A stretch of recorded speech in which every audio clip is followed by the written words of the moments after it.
Farina. Farina. Huh? Who's that? Who's calling me? Where are you? Be not nervous. Be not afraid. I am before you. Wait a moment. You're mirror me? How can this be?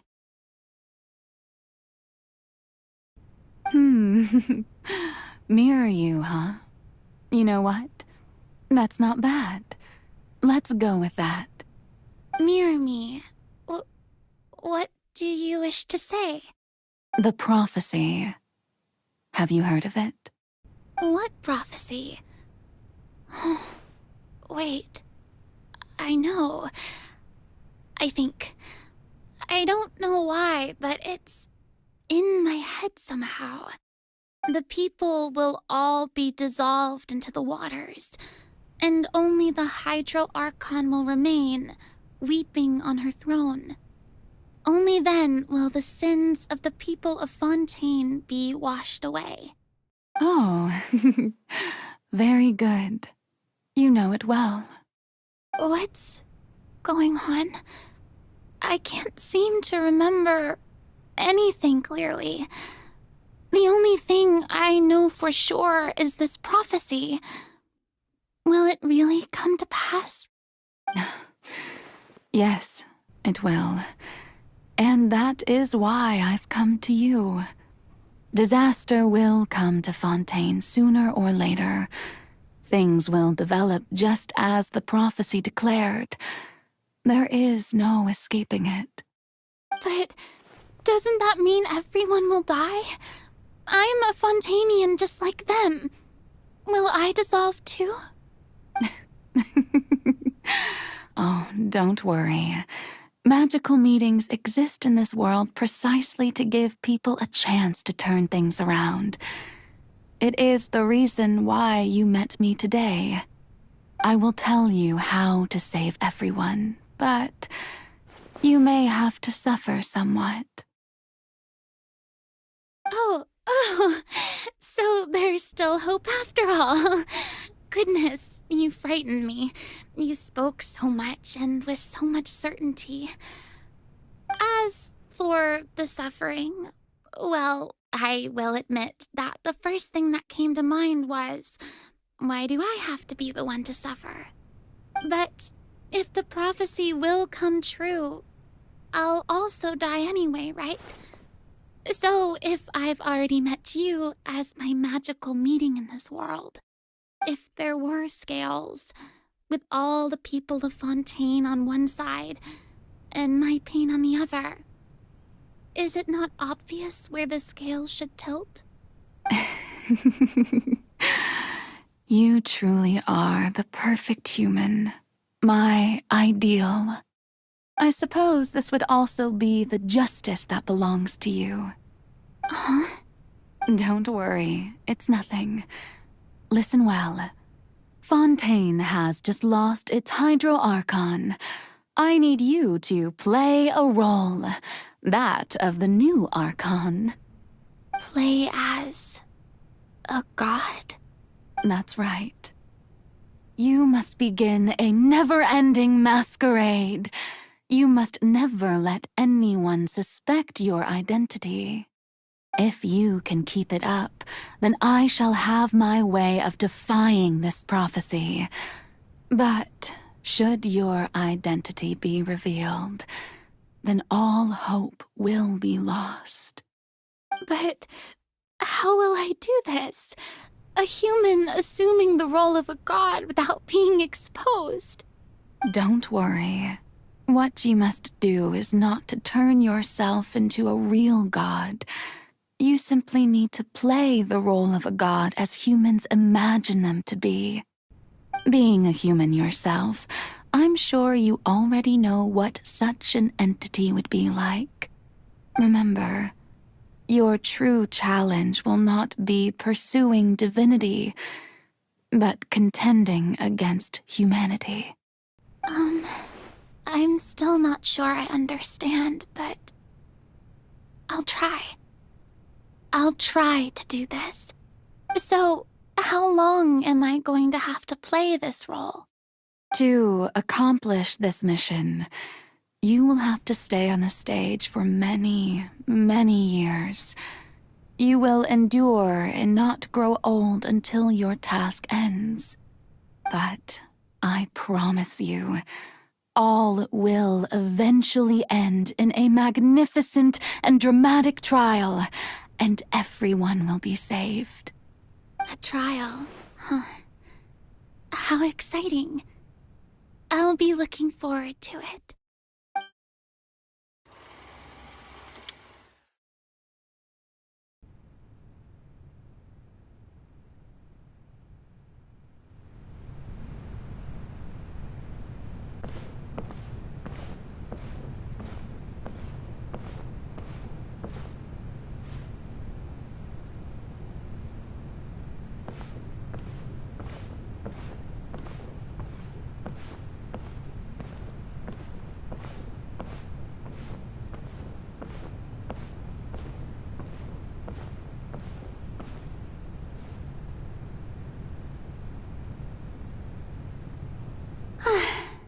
The Maison Cardinalise has announced my accession, but this is my first time facing the people. What should I say to most appear like a god? To be honest, I still don't know. Perhaps I should first try to act natural. Ladies and gentlemen, good evening, and welcome to the Opera Epiclese. I'm sure you've all heard about how I have taken on the role of Hydro Archon. Indeed, I am Verena de Fontaine, your new Archon. In truth, I know little about becoming a nation's new god, but it will be my honor to guide you all. As the god Focalor, the god of justice, I shall do all within my power to lead you into an age of fairness and justice. Once again, thank you all for coming. If you should have any questions or suggestions, please send them to the Maison Cardinalise. The future of Fontaine will require us to work together, after all. This should do it. I thought I might stammer, but thankfully, I was able to convey my thoughts just fine. Okay, and next. That's the new Hydro Archon. Is this some kind of joke by the Maison? I would have thought that a being that surpasses humanity would be a bit more assertive. Hey, did you hear that? She even told us to send her suggestions there at the end. Shouldn't gods be all-powerful? She's being so modest. What's the difference between her and an ordinary person, then? If you ask me, perhaps the succession didn't actually happen. She might just be a Maison-back puppet. Wait, what's going on? Why is everyone suspecting me of being a fake? Oh, this is bad. If I get exposed here, there'll be no saving the people from the prophecy. Right. Mirmi said that I just need to play the role of a god as humans imagine them to be. Calm down, Verena. Think. What do the people want? How would they imagine a god to speak and act? Assertive, with a strong sense of presence. One who can dispel all doubt. That is the character I'm fated to play.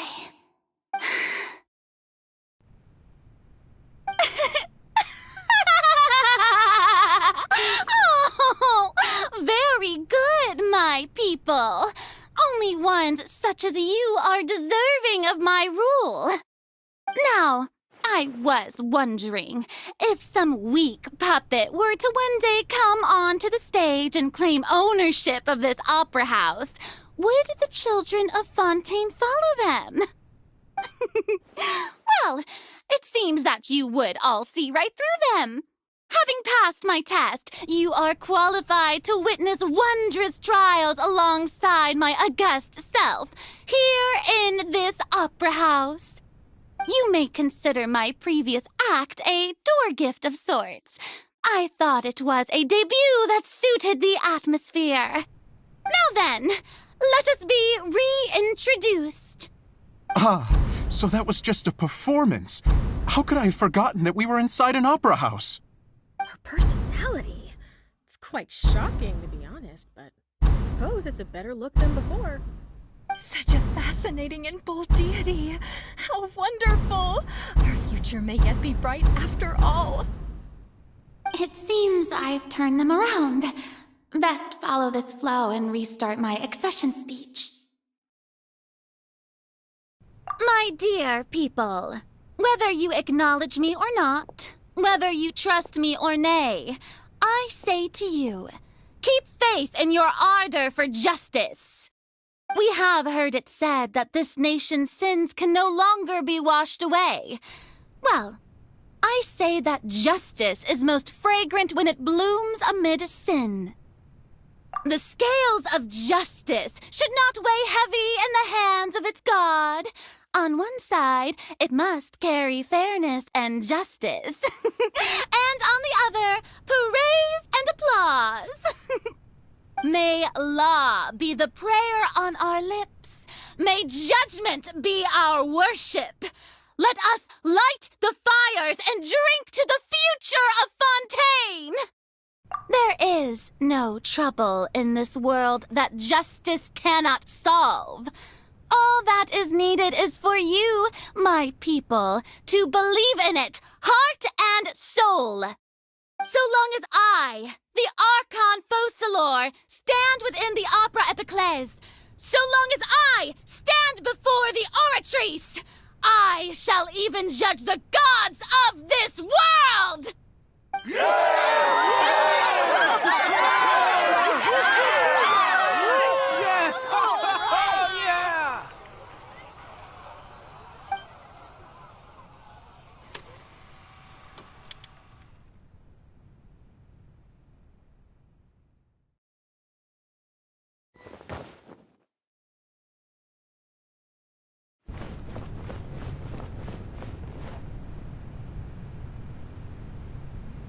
Lady Farina, here are today's case reports, as well as a summary of the follow-up for your perusal.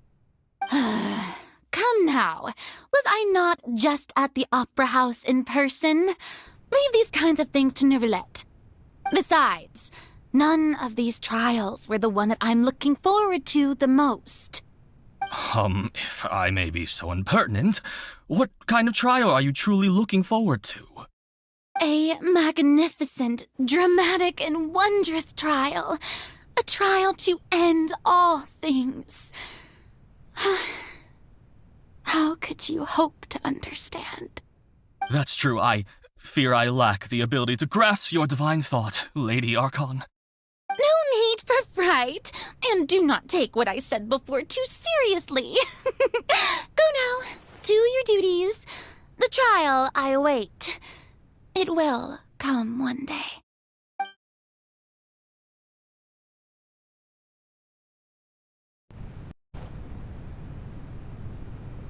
Lady Farina, I don't know what to say. Thank you for agreeing to see me. No need to thank me. Or rather, thank your own sense of perseverance instead. Long have you stood in line to meet me, have you not? Oh, I'm afraid that's just an inevitable consequence of my divine charm. All right. Deoteria, is it? How is your son's illness?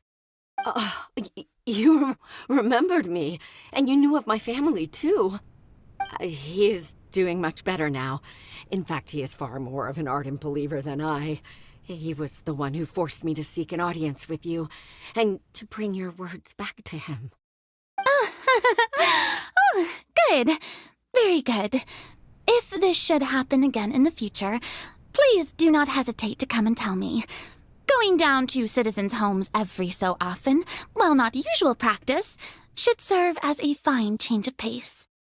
Ah, you're such a gentle and wise God. Thank you once again, on behalf of my son.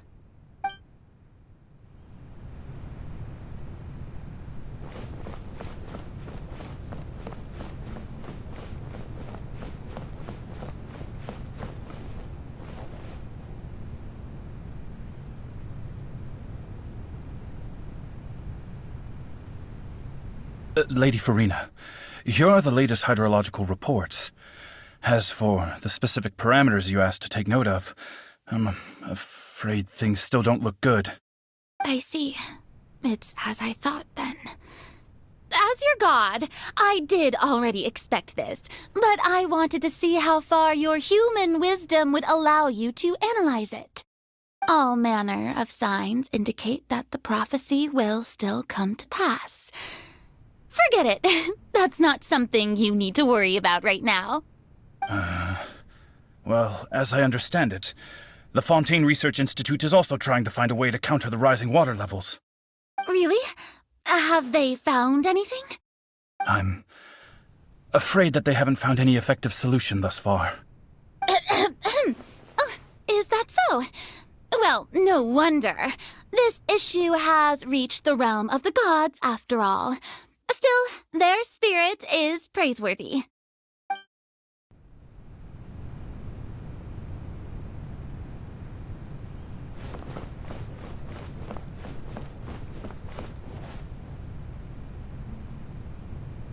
The day is finally over.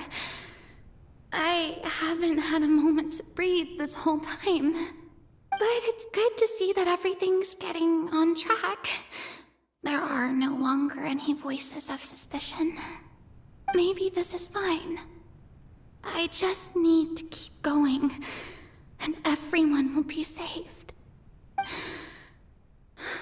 All right, Farina, don't think too hard about this. You need rest. Tomorrow's a new day.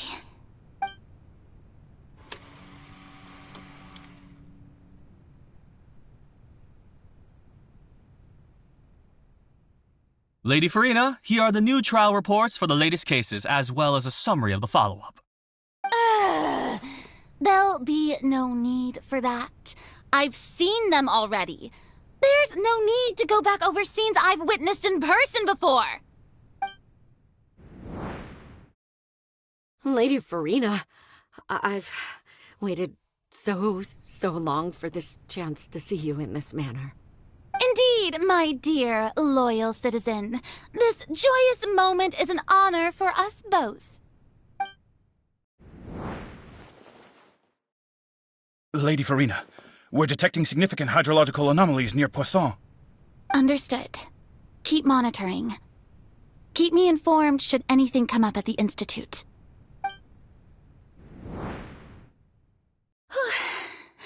I don't think I let anything slip today.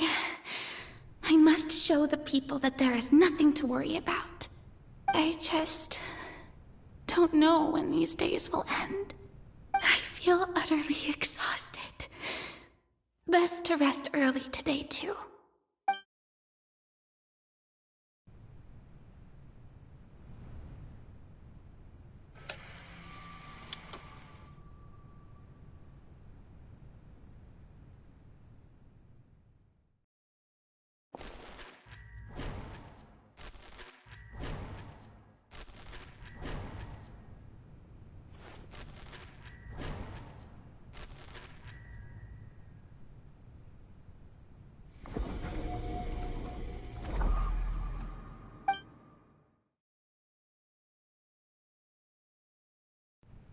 Lady Farina, it's like a dream being able to speak with you up close like this. I've heard that the first member of our family who was honored to receive an audience with you was Madame Deoteria, almost 20 generations ago. And what a fine family yours is indeed. It brings me great joy to meet such a faithful believer, a descendant of a line most ardent. Surely you exaggerate, Lady Farina. My lady? What is it, good citizen? Oh, are you crying? Oh, really now? I didn't even notice. This must be the overflow of hydro from my person. Well, can't quite help being the god whose dominion is the waters, can I? No wonder. No wonder. A manifestation of your power, then. Oh, Archon, I am honored to have witnessed it. Honored indeed.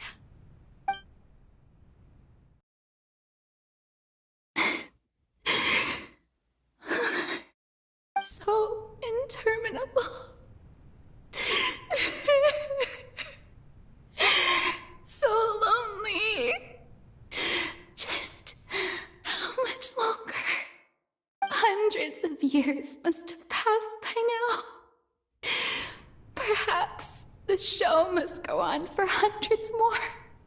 I never imagined that it would hurt so much. Have I reached my limit? No. Perhaps I reached it long ago. Today I didn't even notice my own tears. I want to tell someone, anyone, about this. But would that not destroy all I've done so far? I've conducted so many investigations across the centuries, but there's not even a sliver of hope that we might break the prophecy. All I can do is keep heart. I must maintain this act. It is the only way to save Fontaine. Please, mirror me. You have to succeed.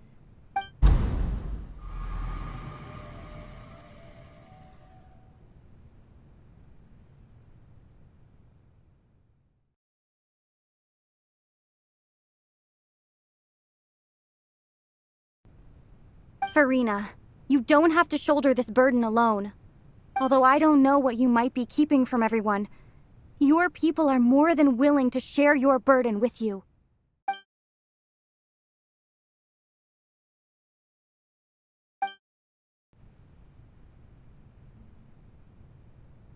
Share my burden. That's impossible. It was fated right from the start that this would be my duty alone. But even if your burden doesn't need to be shared, you can still choose to confide in someone. Just share it with me. I'm what you'd call a witness. A witness? Yes, I've heard that you came to Tevat from beyond the stars, yes. In other words, you never belonged here. And if Tevat is, in its entirety, a show on a stage, then you're just a spectator, aren't you? If that's the case... She's right. I could confide in her, couldn't I? But if things don't play out as expected, the people of Fontaine will be the ones to pay the price. No, Farina, you shouldn't be selfish. But what if it's really all right? Farina, you've worked so hard for so long. Surely it would be okay to put yourself first for once. Just this once. Is it such an outrageous thing to do anyway? To find someone in whom you can confide your frustrations and sorrows? Surely it could not hurt. If you let this opportunity slip through your fingers, it might never come by again. Think about it long and hard.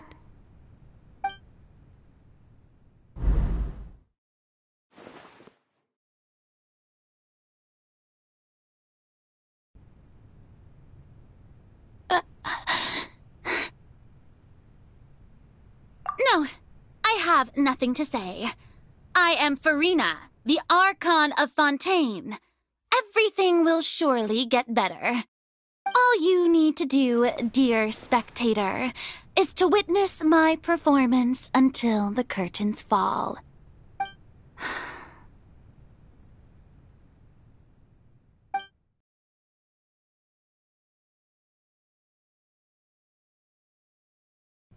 Fine.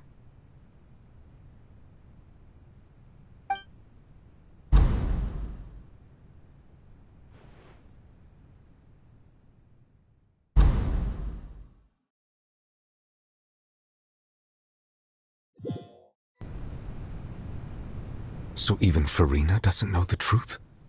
You've never once let her in on the full plan? Yes, it had to be done. To deceive the heavenly principles, you must first deceive yourself. She did very well. If she had let her resolve falter even once in these 5 centuries, Fontaine would have been doomed to the most tragic fate.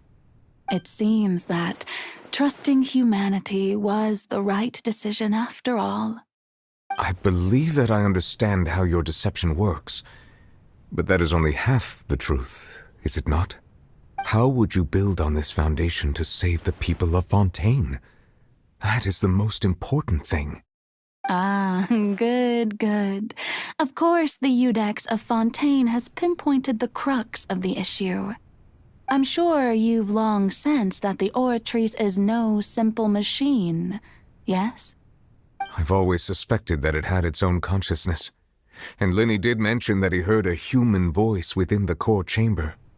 It now seems that that person was you, hidden within the machine all along. Am I right? And then I became one with the Oratrice, taking Fontaine's gnosis with me. Yes, it would seem so, wouldn't it? Alas, your understanding of this device still lacks sufficient depth. In truth, it is no enactor of justice. It is, in fact, a device created to kill the god of justice. I beg your pardon? Oh, you have it. And to be more precise, not only will the Oratrice take down the god of justice, it will also take down the divine throne upon which she has been placed. I mean, did you think I would be the sort to enjoy peaceful repose while Farina suffered? My work over these last 500 years has been to constantly accumulate indemnitium within the Oratrice. But really, some have already discovered that only a small fraction of the energy generated by the device was ever used to provide power to Fontaine. The vast majority had to be, accumulated to enact this death sentence. It was all a part of your plan, then? Both the trial and the sentence? Indeed. This power, accrued over 5 centuries, could have sustained Fontainians for millennia had it only been used for that purpose. Almost all of it has now been stored within the Oratrice. But only power of this magnitude could hope to destroy the Hydro Archon's divine throne, shaking the rules established by Celestia and breaking through the institution that is the Seven.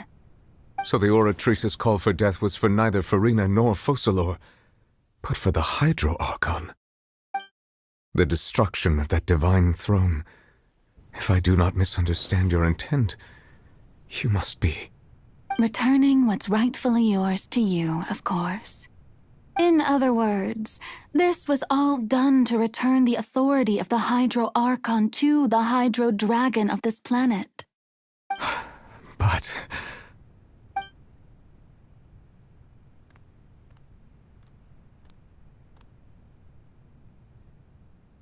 Oh, what? Getting sad again, are we? The authority of the ancient dragons shall soon be yours once more, O Hydro Dragon Sovereign. And this is the face you make. All you've done throughout the years is just so you can sacrifice yourself at the very end. I've never quite seen it that way, you know. Even now, I'm quite pleased at how well my deception worked.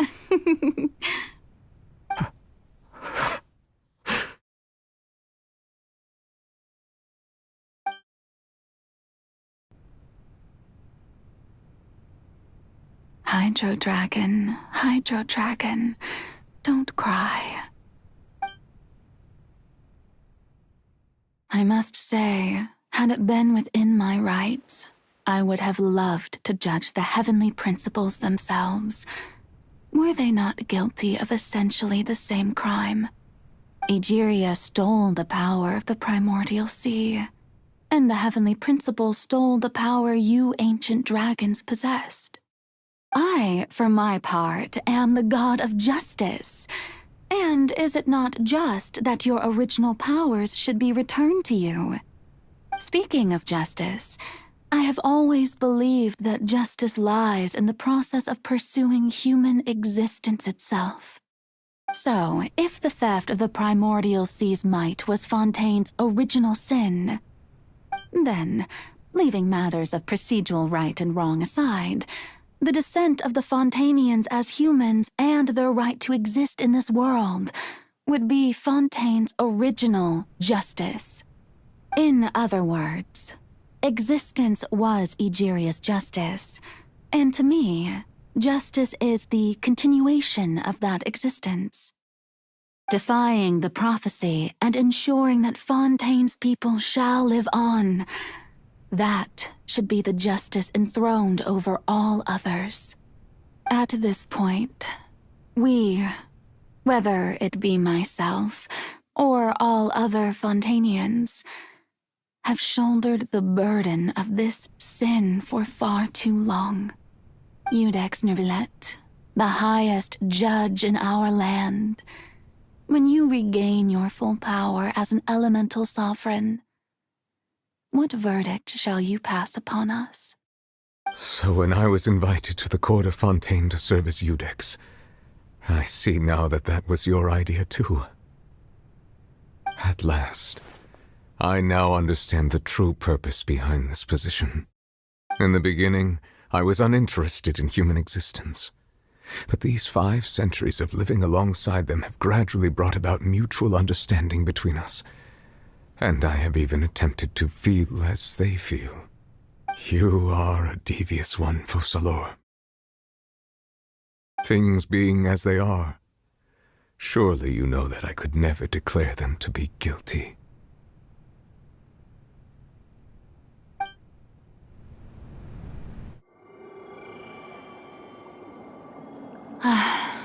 The hour of my execution is almost here. For the sinner, the curtain call has come. I know I may not sound it, but faced with death, I find myself a little afraid. Perhaps this is one thing both gods and humans have in common.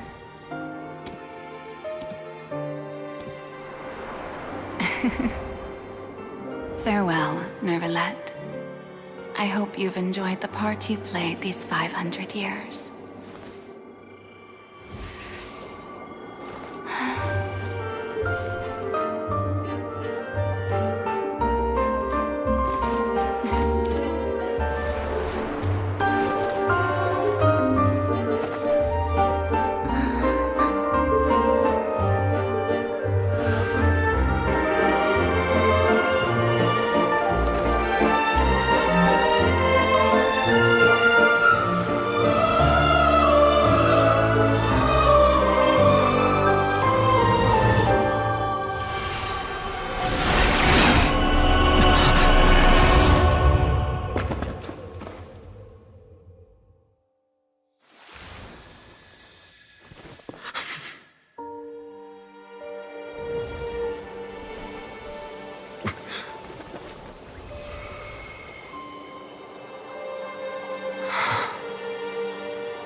Iudex Neuvillette, hereby declare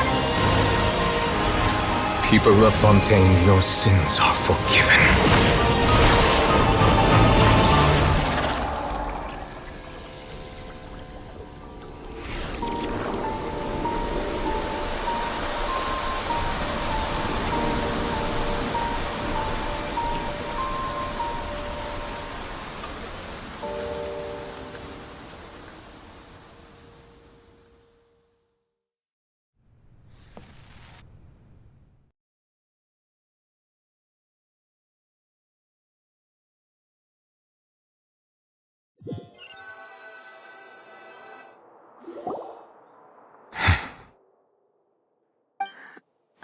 What just happened? Has the death sentence been carried out? Was that bright light some sort of misdirection? I have a feeling that something huge just happened. But since we're all still alive and haven't been dissolved, I assume whatever happened was good for us. It's time to end this. We must mete out punishment to that beast. Didn't you say just a moment ago that it can't be defeated? I have gained the strength sufficient to deal with it. Through certain means, I now have the ability to separate the power of the primordial sea from that creature. We should seize the opportunity to pursue our quarry. Traveler, now that the oratories can no longer function, I require an executor to help me mete out justice. The root of the calamities befalling Fontain, the beast that enacts the prophecy, its name is the all-devouring narwhal. Come with me, traveler. The hour of execution has come.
Thanks for helping with the cleanup. It should have been my job, but... oh well. It was just supposed to be a short private training session for me. I didn't think that my disciple and my master's pet would start brawling in the meantime. Well, actually, I had a feeling that it would happen at some point, but they bumped into one another earlier than I thought. What a blunder. I suppose I'll have to swing my sword 3 million times as penance. That power. Who are you exactly? Paimon has an idea. From what she said earlier, she must be Child's master. Skirk, right? It's just that he gave us the impression that she was the less talkative person. I simply did not have anything to say to the weak. But you, on the other hand, managed to defeat the all-devouring narwhal without using power from beyond this world. So you may speak to me as equals. I have to agree. It's a strange use of a planet's primordial waters just to raise an all-devouring narwhal. That kind of power is wasted on it. It's not cooperative. It eats too much. And I have more important things to do with my time than pet sitting. The only thing that creature has going for it is its looks. All in all, it fails as a pet. Miss Skirk? I think you might have missed the point. The point being? Well, being that this pet almost destroyed an entire nation. is your master. Well, child's master's master. Wait, is that right? Oh, right. So you don't know him. Sorry, I assumed you did. His name is Sir Taloji. Huh? I am unfamiliar with that name. Huh. So Master isn't sufficiently famous. How should I describe him then? Have you heard of the name The Fowl? The Fowl? Still nothing? Well, how about the Visionary? Vetterfulnir then? Or Gold Rhindaughter? Ooh, that one we've heard!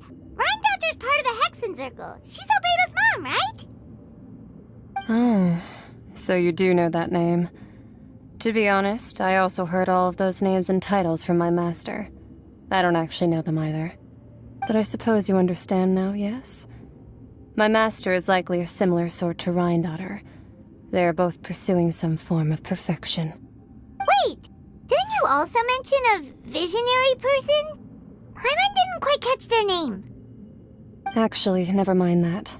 I believe it expedient to inform you that the all-devouring narwhal used up nearly all its strength fighting you. Such roiling hydro energies will prove difficult for the planet's deep seas to digest. As such, the Fontaine back on the surface has most likely been thrown into chaos. In other words, the prophecy that you've been fretting over should now be in full swing. What?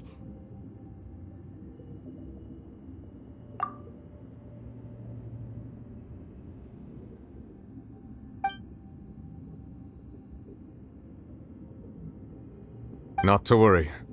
Focalor has already managed to deceive the heavenly principles.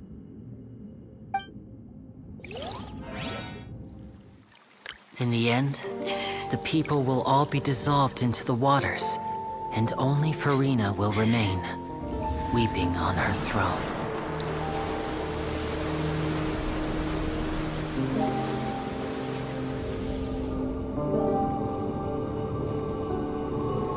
Only then will the sins of the people of Fontaine be washed away.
All hands, initiate emergency rescue!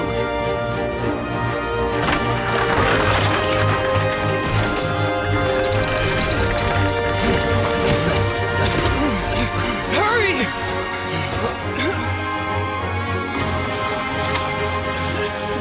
Hey, lend a hand!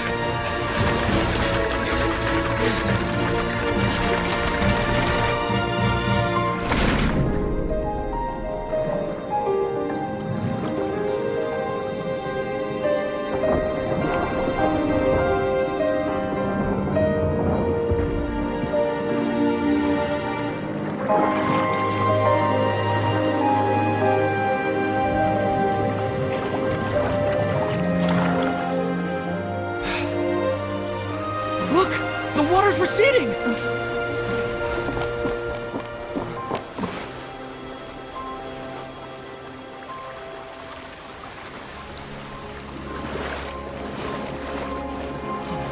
It's a miracle! Water's receding. We didn't dissolve.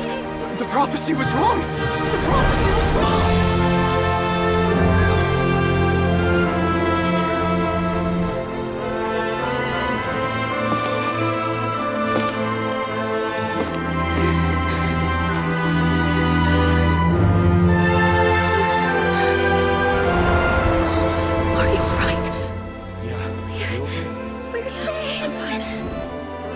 The prophecy was wrong.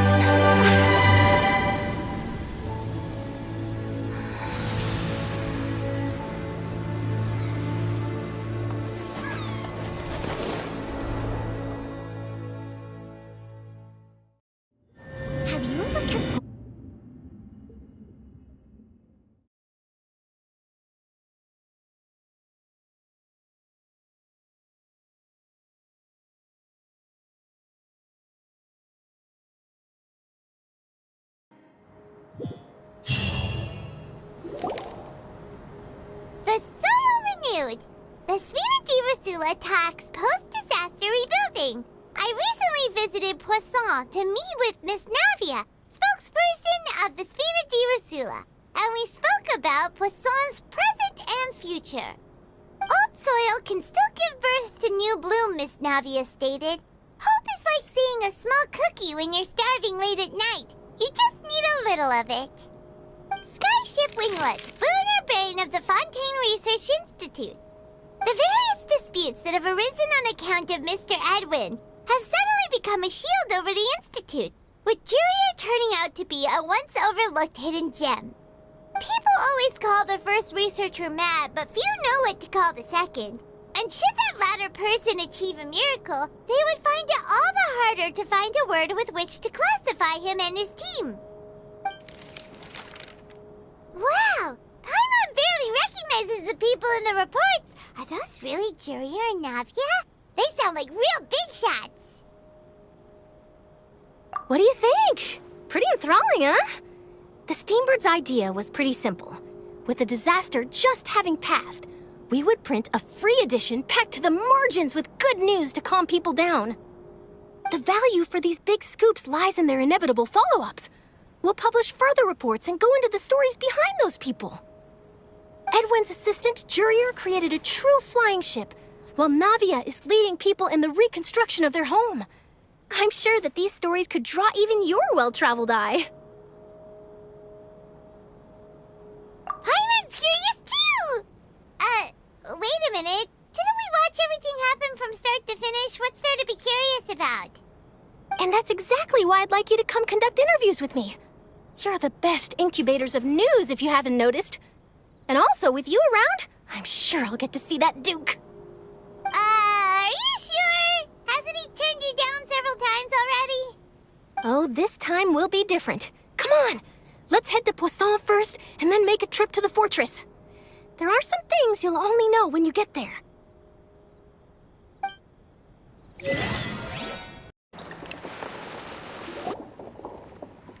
Navia! Oh, it's you. What brings you all here? Hey, we're just having a look around. I'm here to update myself on how things are going here. Oh, the Fatui are here too! Let me introduce you. This is Mr. Garunt Snezhevich. He represented the Knave in sending us a large amount of supplies, and is helping with our work. Our residents are hard at work as well. Thanks to everyone, work is progressing nicely. We've lost a lot of people, but we're moving forward. That will have to be enough. Hello, Miss Charlotte. I'm a big fan of yours. I especially like that article you wrote last year about Fontaine's stray cats. But if you don't mind, could you not emphasize our role too much in your report? It's not charity we're doing here. We just happen to share the same interests as the Spina. I get where you're coming from. I'll keep it as simple as possible. Or would you be willing to feature as friendly neighbors? That would be fine. Thanks. Oh, you're back too. How are things? We finished laying down the construction materials. It'll be another hour before the workers are able to go over there. Huh? You're here too, Clorinde? Well, her reputation's greatly risen after that whole duel business with Miss Farina. So she's here in Poisson to wait out the heat. All right. She really came here to help me out. There's too much to consider in the reconstruction of Poisson. The Spina has need of more decision-makers. And, well, I do already happen to be connected to Mr. Callis. Oh, wait just a moment. Do you mind me asking a few questions? You know, about how you felt before the duel, about what it was like facing down a god. There's lots of exciting material there, I bet. Forget it. I'm sure you can find a better theme than that, Miss Charlotte. I see you're the same as always. Couldn't you do me a favor, for Navia's sake? Well, if we're talking about doing things for my sake, you might as well just take a few more photos of me. Or of the Traveler. It's better than wasting time persuading Chlorand, at any rate. Of course I will. I'm not gonna let her off that easy.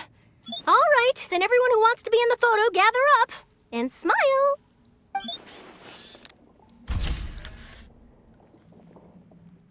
How did it go? Was it a good shot? Did Paimon look cute in it?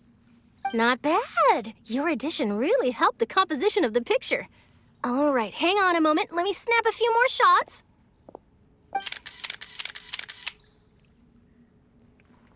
All right, that should do it. I'll be back here later anyway, so let's call it a day. You're very quick. Speed is of the essence when it comes to the news, and freshness is the key.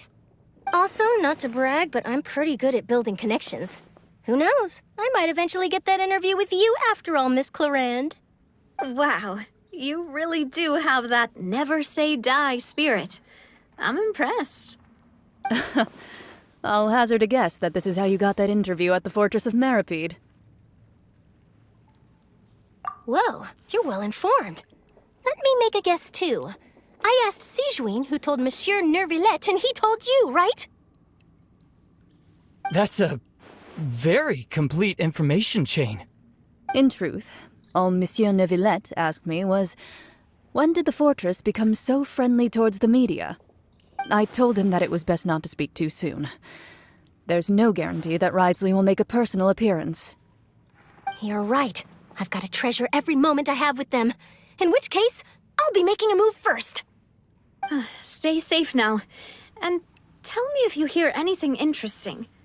I'll treat you to afternoon tea in exchange.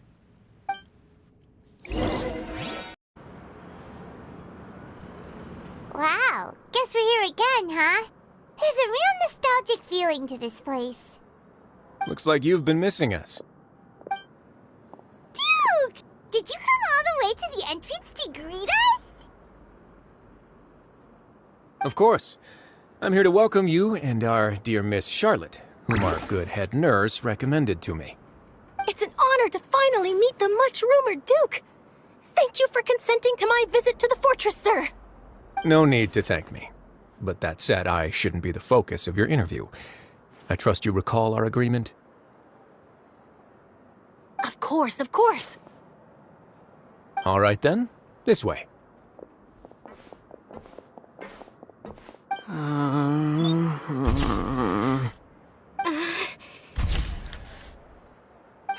Hey, no need to be so nervous. I've already taken all the photos we need.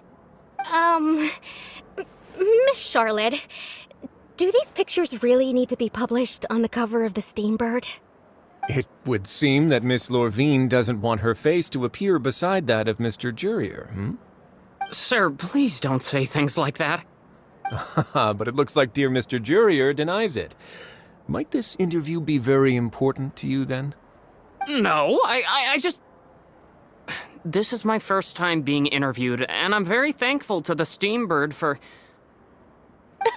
Now, I might not look it, but I actually did meet Mr. Edwin once. And I'll be honest, I enjoyed chatting with you more. You've definitely got more of that genius vibe going on. The boat that brought about a miracle, the ark that saved the people. Why, you recreated a myth back there, like an emissary of legend. Still, if I might ask, where's that flying ship now? Huh! Looks like Charlotte's trying to get herself another exclusive scoop. I have to apologize, but that ship is presently in the bowels of our factory. I'm afraid it won't be easy for you to get a shot of it. Really? Well, then in that case, could I have an interview with you to make up for that loss?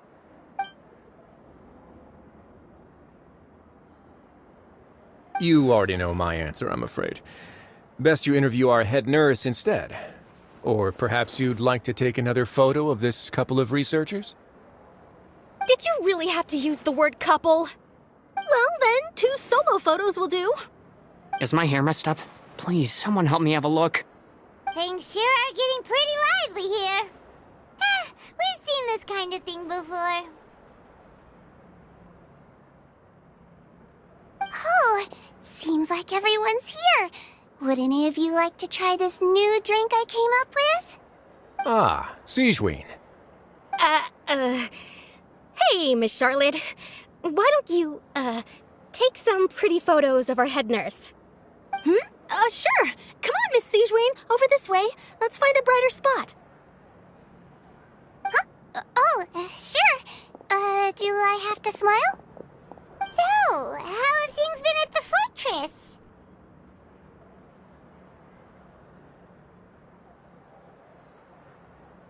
Same old, as you can see. Fontaine's undergone some changes, but this place is still more or less the same. Other than that flying ship, it got a tad too much attention, I think. That's why I decided to let the interview go through. We should direct more public opinions toward the behind-the-scenes heroes. Am I right, Mr. Jurrier? Miss Lurvine? You're too kind, sir. I believe that you too should have your day in the sun. Not that you would want that, which is a pity. I'll just leave the spotlight to you two.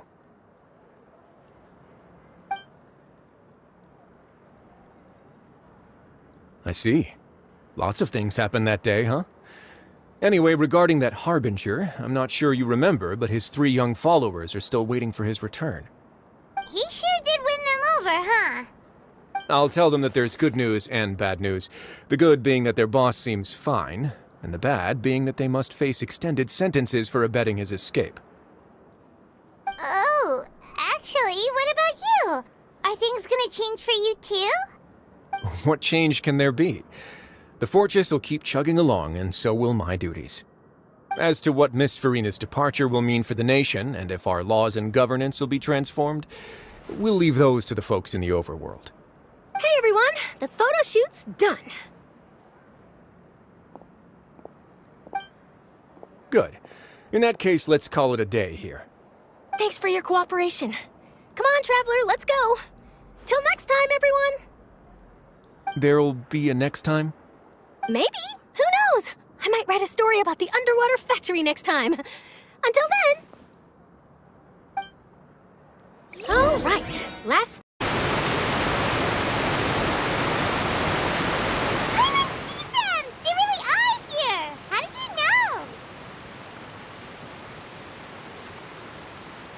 know? Navia mentioned that she stayed in touch with Linny and the others after working together.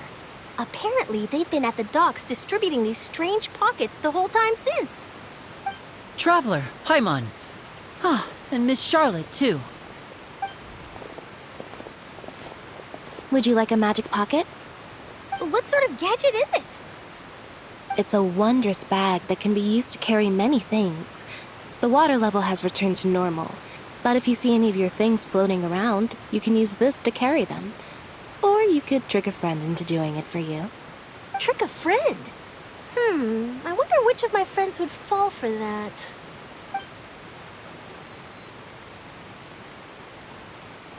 You could just make a friend like Fremine here. Isn't that right, Fremine? Is this what you meant by, I'll help you make some more friends? To be honest, that sounds pretty sweet. Could I have your contact, please? Sure. Please, write down my address. You sure are working hard to help Fremine socialize. He was the one who proposed doing this. He even wants to assist in our magic shows. Yes, I was planning to first introduce Pear as an assistant, and later Fremine himself. In the future, I think we can leave underwater escape magic to him too.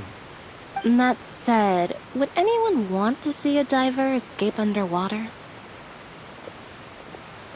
Oh, it'll work out. Every journey begins with the first step. He'll become a part of our show eventually. Lynette, could you come over? Miss Charlotte says she wants to take a picture of us. Got it. My, that Charlotte is rather perceptive.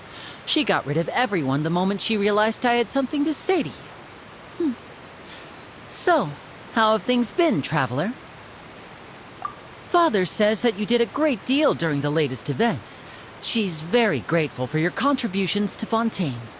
That's all right. We were more than happy to help. So, what's she doing now? Oh, I guess you haven't heard.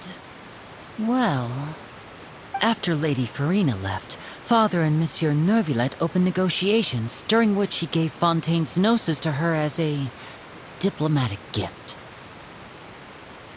A diplomatic gift? A gnosis? Yes, I was quite surprised at first myself. But when I thought it over, there were actually a number of things going for it. It could have been done as an apology for the incident with Lord Child, or as thanks for his help in tying the all-devouring narwhal down. Furthermore, Father did also lend significant aid to Fontaine and Poisson. Well, that's true, but this is a gnosis we're talking about. Doesn't this seem a bit irresponsible? I would agree, but I've also heard that it seems that Monsieur Neuvillette has had a significant change of heart regarding the matter. So there's some reason for this that only Neuvillette knows about? I suspect you'll have to ask him about that yourself. Ah, yes, speaking of which, I did see him strolling around the entrance to the Fortress of Meripede a while back. Isn't he real busy and stuff? Paimon didn't think he'd have the time for that. But back to the topic. The gnosis was given to the knave, right? What about Child? They say that he's returned to Snezhnaya to recover from his wounds. I hear that the recent disaster really did a number on his health. That's true. When you think about it, we've had loads of run-ins with the Fatui.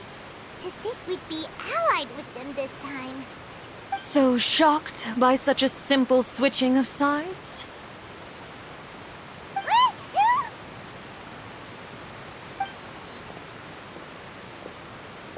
Father! Well, what do you know? Come to the docks to see how my children are doing and meet the Traveler by chance. Please do not pay my accomplishments in Fontaine too much mind. I would have done them regardless. Are you going to take the gnosis back to Snezhnaya? That is our duty as harbingers, yes. Don't be too preoccupied with sides. The goal of the Fatui concerns not a single place or person, but the entire world. With such a grand goal in mind, it is inevitable that we must wear many masks.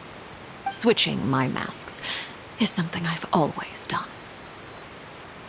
Well, that depends on many things. No one truly knows what the future holds. What good is honesty if you can't rely on it forever? As for you, I very much look forward to our next collaboration. Good things cannot be achieved alone, and you've proved yourselves to be great partners. A vision? All right. I'll remember to return it. Thank you for keeping it safe for him this entire time. And that's a wrap for me. Huh? You're... Greetings, Miss Journalist. Hello. If I'm not mistaken, there are diplomatic channels I'll need to report to take a photo of you. That is correct. So forgive me, but I will not be able to serve as a subject in your article. However, feel free to write as much as you'd like about our dear magicians and our upcoming rookie talent. I will. The sea breeze is quite pleasant. I shall continue my walk while the weather remains so agreeable. Farewell. Farewell, Father. Oh, she has such an intimidating presence. I didn't even dare to take a picture. Thankfully, I've already wrapped up all my pre-scheduled interviews. Thank you all. This'll be more than enough for me to write about, I'm sure. Don't be too nervous. Why don't you take a magic pocket before you go? Here, Traveler, Paimon, you take one too. To move things about? That's right. Funny. I was giving out magic pockets when we first met too. And what do you know? I'm doing the exact same thing right now. So many things have happened, but the pockets are still the pockets. I guess this must be life. We will all follow our own paths, and serendipity will lead you to your fated friends. All right then. We'll be handing out pockets in some other districts later, so we'll get going now. Have a good day, you two.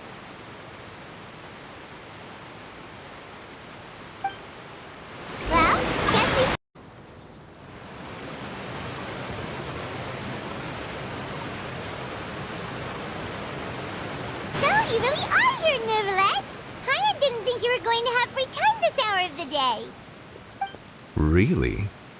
Oh, I suppose you must have met Mr. Linney.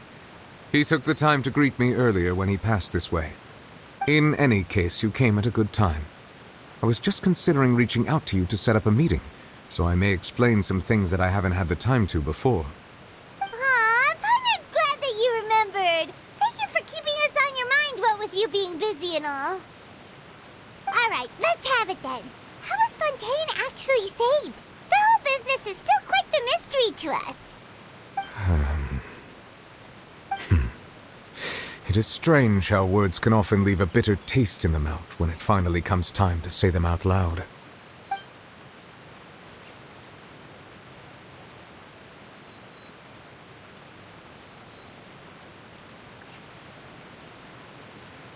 Whoa.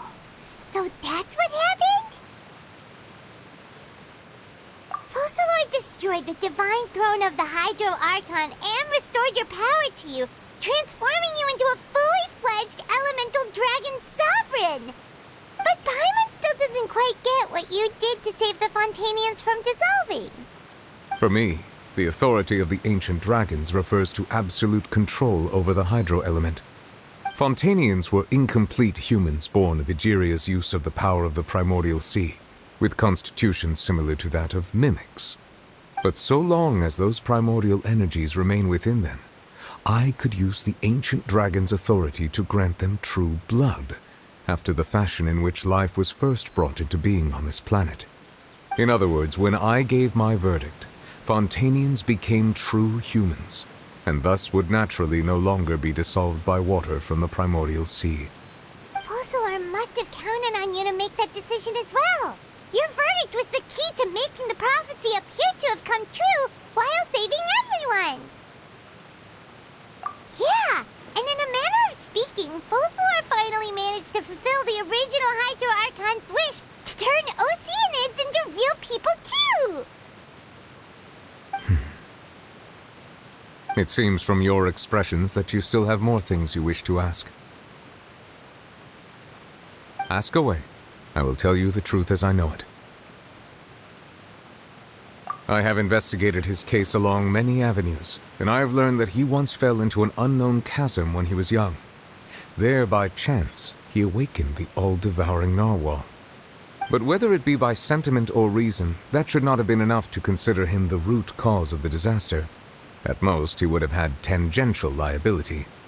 As for the judgment passed by the Oratrice during the trial, whether it was due to that liability by association, or Focalor deliberately using him to buy time for us on the assumption that he would be able to hold the creature off, I cannot say.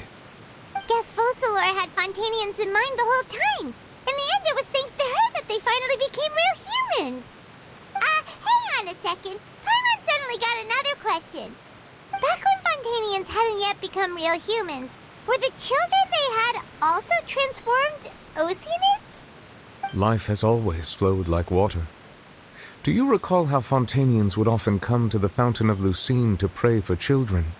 Yeah, Lynette said the fountain is where all the waters in Fontaine converge. In truth, even those couples did not know that such prayers were no mere custom, but instead a form of ritual. Those Oceanids who were blessed within the spring water would later descend as new humans in the coming months. Paimon sorta gets it now. Either way, seems like this ritual won't be of any further use, but it'll probably live on as a local custom. Ask away. I will tell you the truth as I know it. Oh, that's right! They say you've given it to the Knave as a diplomatic gift or something! Leaving aside their intentionality, the two Fatui Harbingers have indeed done much for us during this crisis. Their sole remaining goal in Fontaine, at least at this point, would seem to be the Gnosis. The Oratrice has ceased to function. The Hydro Archon's divine throne is now no more, and I do not need the Gnosis's power. As such, it has lost all meaning for Fontaine. If the Fatui have impure designs, then we might as well accede to their request now, and avoid unnecessary conflict. What complicated considerations! Paimon thought you were just giving it to them out of gratitude to the Knave and as an apology to Child. Ask away. I will tell you the truth as I know it. Yeah, about that. Risley said Farina has already left. What's that all about? Ah, Lady Farina. The people are only aware that her death sentence has not been carried out. She abdicated the post of Hydro Archon and left affairs related to that title to me, before leaving the Opera House. I related Focalor's words to her faithfully and completely. After hearing them, she seemed neither saddened nor comforted. She simply said that she was tired and needed to rest. Having said that, she then packed her things and moved out of the Opera House, not unlike how an ordinary person might. But she's still got a place to stay, right? You need not worry. I will make arrangements to ensure that she will not want for food, clothing, board, or travel. In truth, I am somewhat happy for her. The wear and tear on her spirit will, of course, take time to heal. But now that she no longer has to play the role of Focalor the Hydro Archon, she can finally lay down her burdens and lead a normal life. What about you then? What are your plans now that you've regained your full powers as the Hydro Dragon? After Focalor passed on, the Oratrice also ceased to function. This matter will directly affect our trials. After much careful consideration, I've decided to take over its role in our courts. From now on, I shall hear cases and pass verdicts by myself. Looks like you're still considering stuff from the perspective of the Udex, huh? As an elemental dragon, there are indeed many things that I must do. But this power and this duty, in a manner of speaking, you could say that both were granted to me. As such, before I attend to my other responsibilities, I must first and foremost continue to serve Fontaine as its highest judge. The duty of the Hydro Sovereign and the duty of the Udex shall coexist within my person. Additionally, the Hydro Archon's departure has brought about another problem, which is that the Opera House shall no longer produce indemnitium. That's true. That power was derived from the people's faith in the Hydro Archon, wasn't it? Wait, but the various mechs and machines in the city are all still okay. Where are they getting their energy from? As I am now, I have full command over New Musia, and it can serve as a complete substitute. Another reason why I cannot quite leave Fontaine immediately. Wow. This ancient dragon's authority stuff is really quite useful, huh? Ask away. I will tell you the truth as I know it. You will soon be heading to Natlan, I presume? I'm afraid that I have little talent as a travel guide, so all I can do is tell you what I know about that land.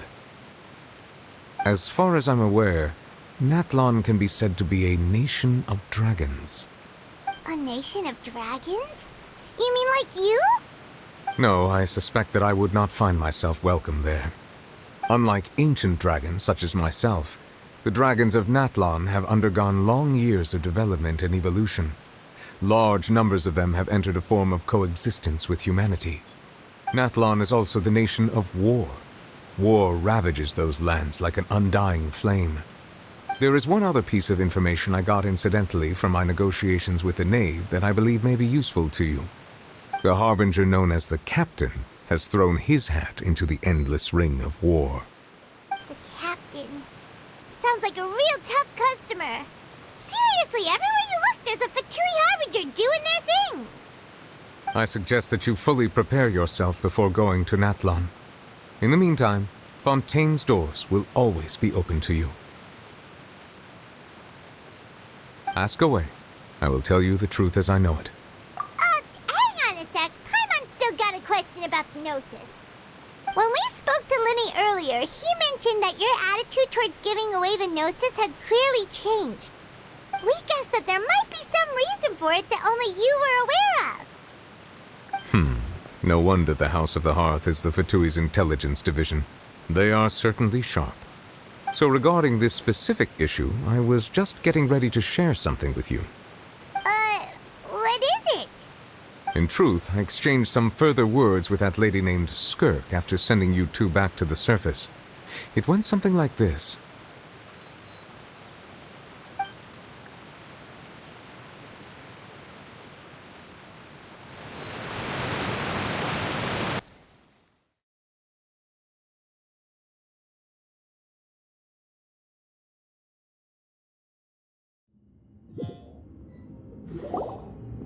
Well, we're going to head topside to see what's going on. You hurry over soon as well, all right, Nervalette? What next? The all-devouring narwhal isn't here, so I'm no longer getting any interference. I can finally catch the scent of your power, what it's made of. It is the authority of the planet's primordial dragons, but with something very similar to a god's curse mixed in. It's quite a novel blend. I'm sure I've encountered something like this before. What was it again? I do not know what you speak of. Of course. How could I forget? You should have the remains of the third descender on your person, yes? Remains? I've never heard of any such thing. According to your parlance, I believe it may be called a gnosis. Well, that much is true. After Focalor's divinity faded, she handed her gnosis to me. But I fear I have never heard of it described in the manner that you just did. I've been training with my master, the Foul, ever since I was young, and I have never returned to the surface since. So most of the information I possess, I got from him. It is only natural for those who are greater than humanity to possess a different sort of common sense, which is why there are so many problems in our attempts to communicate with humans. Regardless, you should probably get rid of objects of misfortune to prevent any disasters from befalling you. To live in itself is a blessing. But once a person dies, the bonds he once had with this world shall all turn to curses. What do you mean by that? No need to fret. These are just my personal thoughts, and my reason for no longer wishing to return to the surface. This third descender you refer to, who are they? And when did they die? Master never mentioned them to me. Perhaps it just wasn't that important for me to know. If you're interested, though, I could ask him. I'll be sure to pass the answer on to you next time. Next time? You believe we will meet again? I do. Wait. I have a disciple of my own, don't I? He can be the messenger then.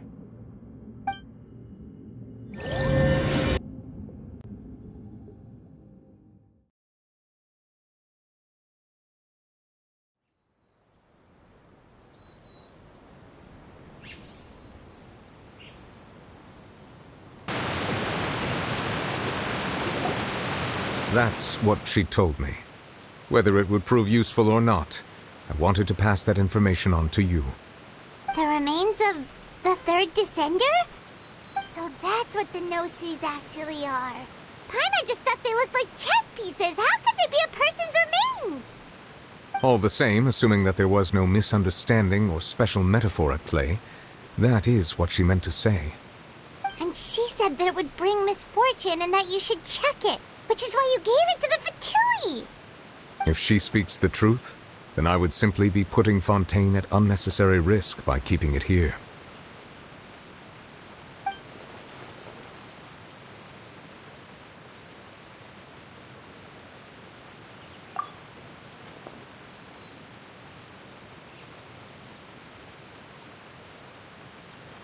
I had guessed that you might already be familiar with this concept, but I did not expect you to be one of them. That means that the Gnosis, which are exceedingly element-compatible and can even enhance elemental abilities, do indeed come from the third descender. I wonder, does your body also possess similar properties? Like being able to use elemental powers without a vision. That does sort of count as special compatibility, right? No, let's not think about this stuff right now. It just feels creepy. Comparing the Traveler to the dead third descender and all. That's what you say, but this topic still feels like bad luck. Once Child recovers, let's get some more answers out of him. Or go look for his master and get the answers that way. I too believe it unwise to make too many blind guesses when information is lacking. The same is true of being at court. All right. Whatever the case, it seems like the crisis here in Fontaine's over for now. Yes. All of Focalor's efforts were for this moment as well. But she sacrificed herself in the end as a god, and she suffered through all those years as a human. Was that really what she wanted? I suppose that would be the mystery of a god's will. I suspect not. But once in a while I too would guess that if wishes were like the clouds in the sky, they will one day return to the earth as raindrops. Life flows like water, and rain is the final answer. The water levels may sometimes tilt one way or another, but the rain falls fairly upon all. And what, ultimately, is the difference between the rains that fall upon all of us?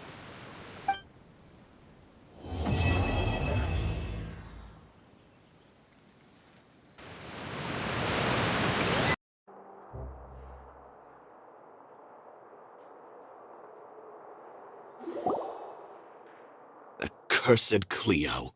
She stole the waters of life from us. She's a fraud, and she must pay for her crimes. This has nothing to do with her. The ignorance and hatred of our people is to blame. How can we hope to win back the water's favor if we don't change our ways? This guy could be useful. Take him hostage. If Cleo wants him back, she'll have to show herself. Leave this place, O little Oceanid, and never, ever look back!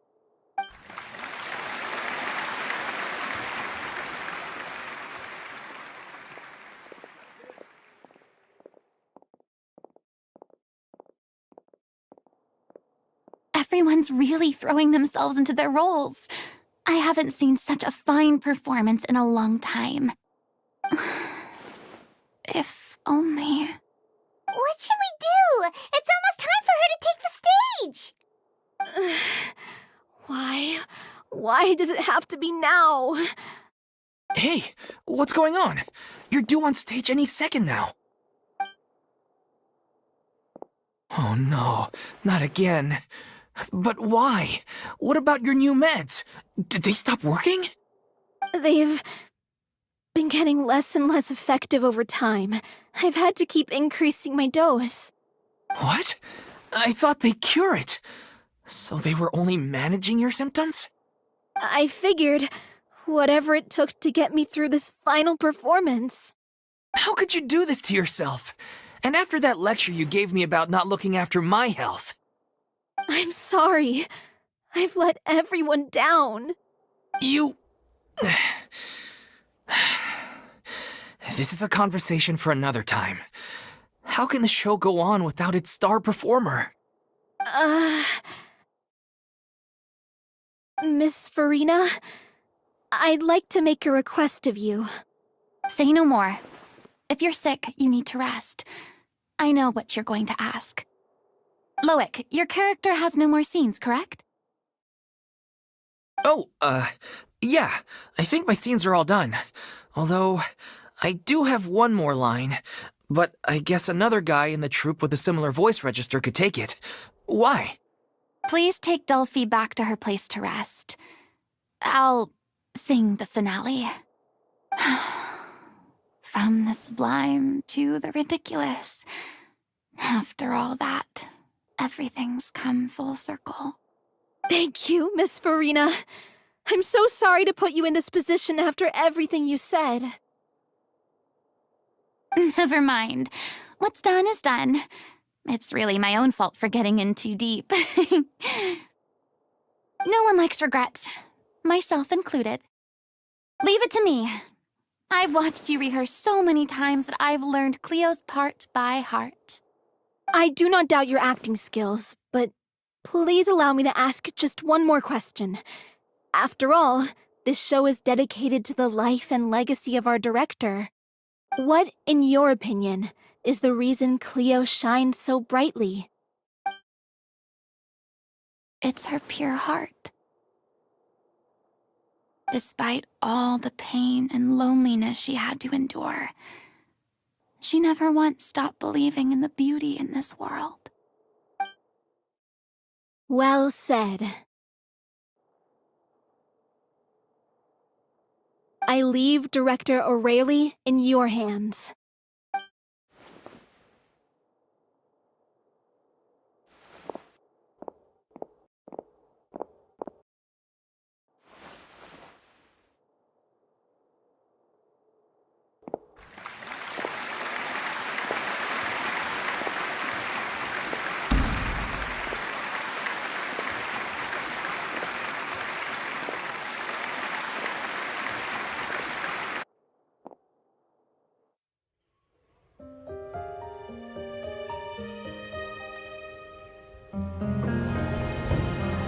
Is she here yet? When will she get here? She's not coming! You're wrong. She's here.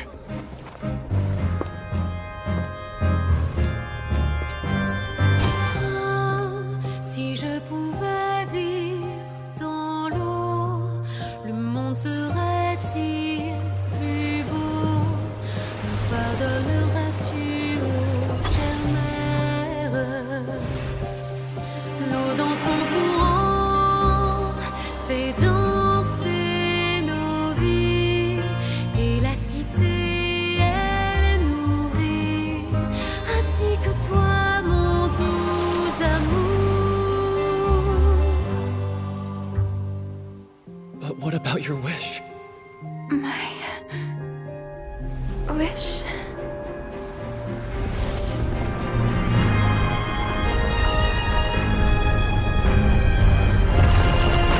If you become human, you can reveal your secret to no one. You will face suffering and loneliness. Is this truly what you want?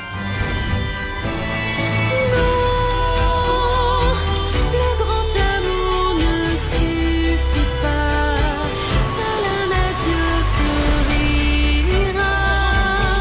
C'est notre histoire de vie, douce et amère. Moi, je suis, serai toujours là, à voir le monde et sa beauté. Et ça ne changera jamais, jamais.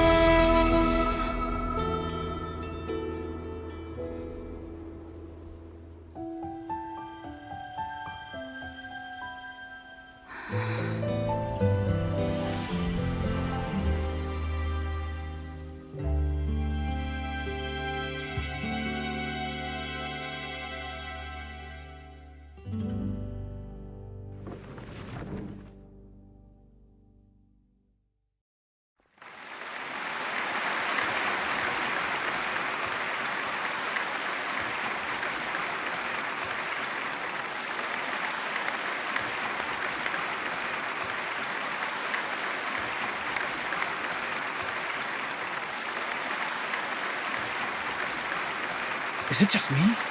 Or was that Lady Farina on the stage just now? She hasn't been seen for a while now, and she just appears out of nowhere? Gotta say, though, her acting skills are as superb as ever. The little Oceanid, Cleo, played by Aurélie Fumont.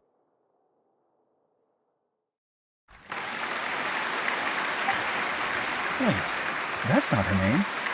What's going on? I don't know. Maybe it's just a doppelganger. I've spent a lot of time out of the spotlight, and they didn't use my name during the curtain call either. Hopefully, not too many people recognized me. It's too bad that I had to break the one clear rule I'd managed to make for myself, even if I had no choice. Still, I have to admit that, despite everything, it felt good to be back on the stage again. Finally, we would like to give a special thanks to our artistic consultant and event coordinator, Miss Farina.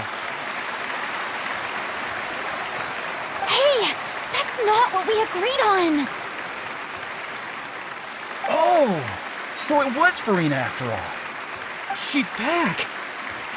Honestly, what is he doing? He should have run that by me first.